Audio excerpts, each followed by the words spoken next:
Picture चालू करो बे।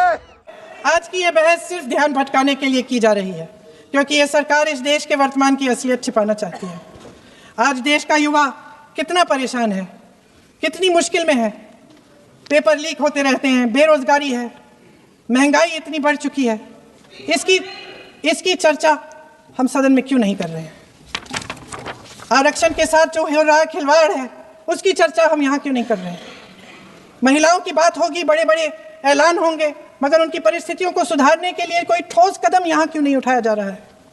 इन्हीं दरवाजों के बाहर खड़े होकर पत्रकार करें थे। आपने कहा कि आरोप मत लगाइए बगैर तथ्य के, तो मैं बोलूं कि नहीं बोलूं? नहीं, बिल्कुल नहीं। नो, आप उधर की बात मत बोलो। आप जल्दी से बोल देते हो, सदन में जो कुछ भी बोले हैं वो तथ्यों से बोले। आपको हर चीज ऑथेंटिक करनी पड़ेगी, इसलिए आप तथ्यों से बोले। अच्छा सर, बड़े बड़े शहरों में प्रदूषण है, लेकिन हम इस सदन में बैठकर सिर्फ छोटी छोटी बातें करेंगे। जी, जो अतीत की बातें हैं ना, जो बार बार आप चाहते हैं कि हम पीछे देखें, लेकिन हम आगे भविष्य की बात, वर्तमान की बात, जो असली समस्याएं हैं उनकी बात न करें, ये छोटी बात होती है। आप में हिम्मत है तो भविष्य की बात करिए, हिम्मत है तो बात करिए कि बेरोजगारी क्यों है, कि पेपर लीक क्यों होते हैं।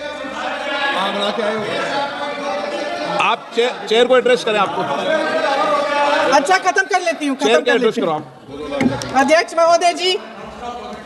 अध्यक्ष महोदय जी, सच्चाई ये है कि इनका शासन दमन का शासन है। इनकी राजनीति दिखावे की राजनीति है, इवेंट मैनेजमेंट की राजनीति है, चुनाव से चुनाव तक राजनीति है, तरह तरह के ध्यान भटकाने वाले मुद्दों की राजनीति है। वंदे मातरम इस देश की उन्हीं उम्मीदों की गुहार है जिन्हें आपका शासन हर रोज ठुकरा रहा है।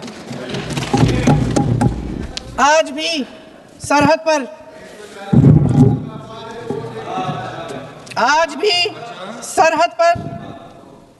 पर जवान जब दुश्मन का सामना करता है तो उसकी छाती में वंदे मातरम गूंजता है। आज भी जब हमारा खिलाड़ी अंतर्राष्ट्रीय खेलों में जाता है तो उसके दिल की धड़कन में वंदे मातरम होता है। आज भी इस देश के करोड़ों देशवासी जब अपने राष्ट्र ध्वज को फहराते हुए देखते हैं तो उनकी जबान पर वंदे मातरम, वंदे मातरम, वंदे मातरम आता है। कांग्रेस के हर एक अधिवेशन में 1905 से लेकर आज तक सामूहिक तौर पर वंदे मातरम गाया जाता है। आपके अधिवेशनों में गाया जाता है कि नहीं, ये बताइए।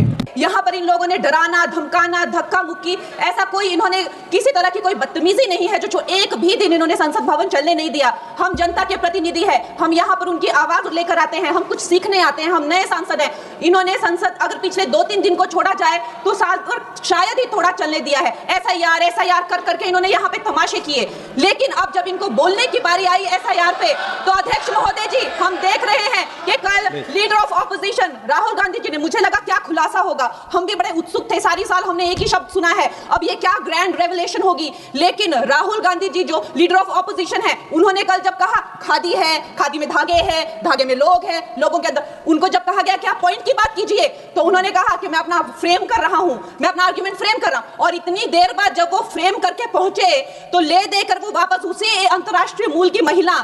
अध्यक्ष जी, मैं एक महिला होने के नाते आपसे रिक्वेस्ट करना चाहती हूं कि every woman is entitled to her dignity. वो अंतरराष्ट्रीय मूल की है, विदेशी महिला है, लेकिन उन्होंने कितनी बार आकर उन्होंने सोशल मीडिया पे कहा है कि मैं कभी भारत नहीं गई हूं, मेरा हरियाणा चुनाव से कुछ लेना देना नहीं है। लेकिन फिर भी ये लोगों ने बिना किसी ठोस सबूत के उनका यहाँ पे फोटो बना के उन्होंने उनको उछाला, यहाँ पे उनकी तस्वीर उछाली यहाँ पर और यहाँ पर प्लेक कार्ड यूज करना भी अलाउ नहीं है। इन्होंने फिर भी नियमों का उल्लंघन किया। मैं चाहती हूँ सबसे पहले तो मैं सदन की तरफ से उन महिला से बहुत ही माफी मांगती हूँ कि इस सदन में बिना उनकी आजकल जो पर्सनैलिटी राइट्स का भी एक बहुत बड़ा क्राइम होता है, उसके उपरांत उनका फोटो यहाँ यूज किया गया। मुझे बहुत खेद है। भारतीय संसद भवन की तरफ से हम उनसे माफी मांगते हैं। और ये देखिए, महिलाओं का हमेशा ये अपमान करते हैं, लेकिन हमारे प्रधानमंत्री चाहे बेटी बचाओ बेटी पढ़ाओ हो, महिलाओं को शौचालय देने से लेकर, महिलाओं को गैस देने से लेकर, महिलाओं को जो है वो छात्रवृत्ति, न जाने कितनी ऐसी योजनाएं हैं। कांग्रेस वालों, शायद तुम लोग ये समझ नहीं पा रहे हो, ईवीएम्स हैक नहीं करते हैं प्रधानमंत्री लोगों के दिलों को हैक करते हैं।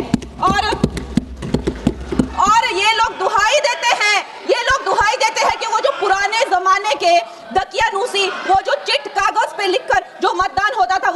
वो सबसे अच्छा था। ये लोग भूल गए वो दिन, आप लोग भूल गए वो दिन, इंदिरा गांधी वर्सेस राजनारायण का केस, उसको जो है इतिहास में The case that shook the nation के नाम से जाना जाता है। उस पर मैंने एक फिल्म भी बनाई हुई है।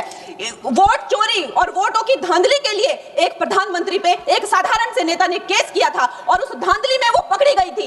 हर उनका जो आरोप है उसमें सच सिद्ध किया गया था और रातों रात उनको कुर्सी छोड़ने के लिए कहा गया था और रातों रात जो है उनको ये आदेश दिया गया था कि आगे इतने सालों तक आप कभी जो है वो चुनाव लड़ नहीं सकते। ये धांधलियां इन्होंने करी हुई हैं और ये जो है उस टाइम के बैलेट बॉक्सों को उठाकर ले जाते थे ये लोग और आज कहते हैं कि इनको ईवीएम जो है वो हैक हो जाते हैं। अध्यक्ष महोदय जी, मैं इनको याद दिलाना चाहती हूँ, प्रियंका गांधी जी कहती हैं कि छोड़ो पुरानी बातें, हम पुरानी बातें नहीं करेंगे, हम पुराने लोगों के बारे में नहीं बोलेंगे। तो मैं ये जानना चाहती हूँ कि आपकी जो माता जी हैं वो तो आपकी अध्यक्ष है और इस वक्त की वो अध्यक्ष है, उनकी जो है आप देखिए जब उनकी नागरिकता नहीं थी, जब उनके पास 1983 में नागरिकता आई, उसके कितने साल पहले से वो वोट देती आ रही हैं। तो ये जो इनका जो परिवार है, एंटाइटलमेंट से जो ग्रस्त ये इनका परिवार है, ये प्रियंका गांधी जी को भी याद रखना चाहिए। चाहे आपका भूतकाल हो, चाहे आपका वर्तमान हो, आप सब लोग, चाहे ईवीएम हो या चाहे कागज पे लिखा हो, जब आप लोगों के चरित्र में जो है किसी तरह की मर्यादा नहीं है, आप लोगों ने कभी भी इस देश का, यहाँ की कानून व्यवस्था का, संविधान का कभी आप लोगों ने सम्मान नहीं किया हुआ है। और अध्यक्ष महोदय जी, बिहार में जैसे ही एसआईआर आया, एसआईआर लागू हुआ, हमारी सरकार ने जो है कम से कम 60 लाख से ज्यादा अवैध, अब ये जो सारे अमाननीय वोट कार्ड है, ये सिर्फ घुसपैठियों के नहीं है, कुछ ऐसे लोग हैं जो माइग्रेट हो गए हैं, कुछ ऐसे भी लोग हैं जो इस दुनिया में है ही नहीं, 60 लाख से ज्यादा। और अगर वो लोग जेन्युइन थे तो उन्होंने किसी ने तो रिक्वेस्ट करनी चाहिए थी कि भाई मेरा वोटर आईडी कैंसिल हुआ है। उसके उपरांत जो है 21 नए वोटर आईडी जो है उन्होंने दिए हैं और इस तरह का एक माहौल बना बिहार में कि आज तक की सबसे ज्यादा वोटिंग जो है 67% वोटिंग हुई। नागरिकों में ये उत्साह जगा कि जो है इस तरह की जो क्लेंजिंग प्रोसेस है वो होना चाहिए।